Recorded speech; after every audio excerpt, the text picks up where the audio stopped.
Hey YouTube, Murray Mayhem here, back home. Really nice Saturday.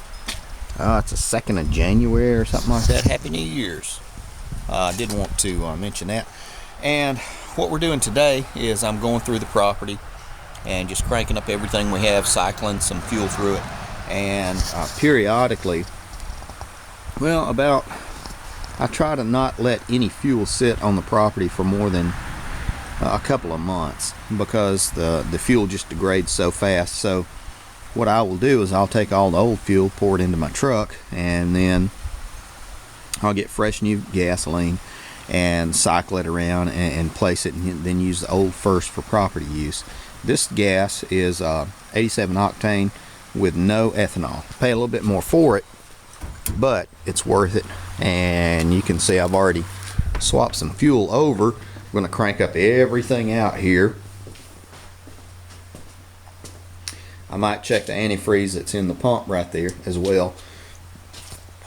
And all this gas is being moved. Newest goes to the back, or to the front, and then we cycle it around and use all of that. And it has taken me a great while to get that many freaking gas cans.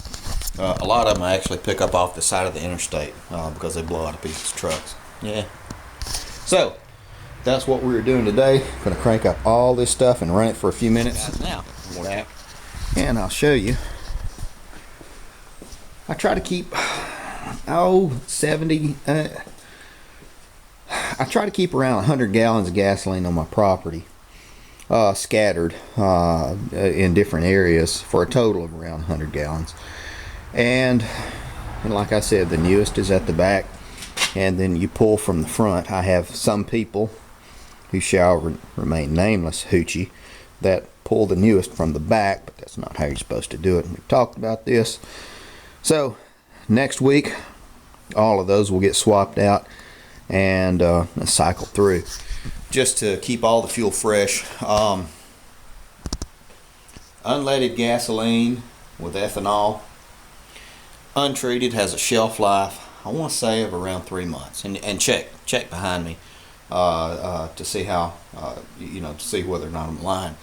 Around 3 months. If you treat it, maybe 2 more months, you're still going to lose a lot of fuel efficiency, I guess.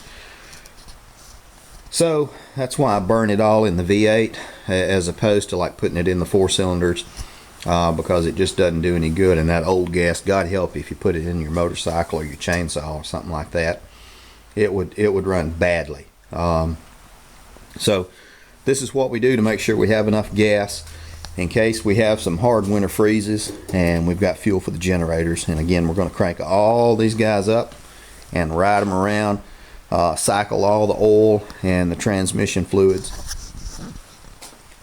It's just kind of what you do, guys. Now we're back and going ahead and cranking up the old kerosene heater, but I actually burn diesel fuel in it. It's a lot cheaper, and I always keep an open area for air, and you can see that it is kind of smoky right now. It's the first burn of the year, and we're probably going to go ahead and cover this guy up since I hadn't gotten everything done that I wanted to. So we're going to get this thing going, keep the shop warm, so we can work out here. Okay guys, now we're back, and again, this is just kind of what I want to show you what you do this for.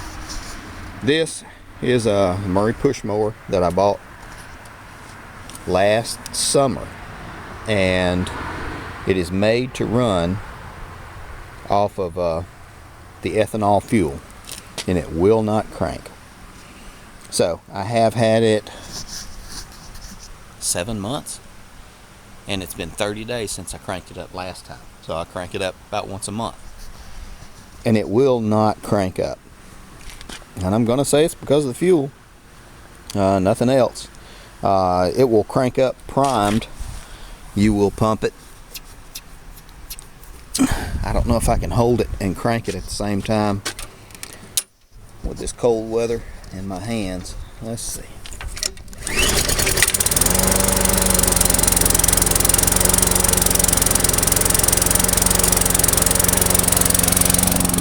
How about that? On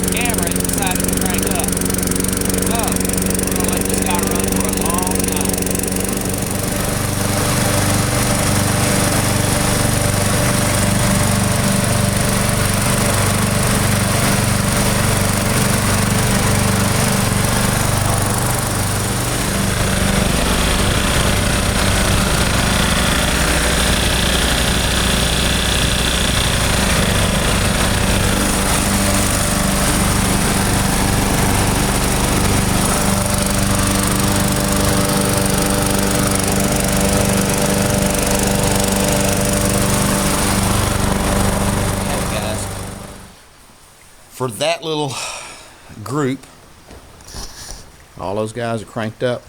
They ran, topped them off with oil and gas, and they're put back up for another 30 days, and I'll move on to the next building. So got to do some other stuff too. Maybe I'll get to do some good fun videos the next day or two. Thanks for watching. Thanks for subscribing. I really appreciate it. Y'all gonna make some mayhem.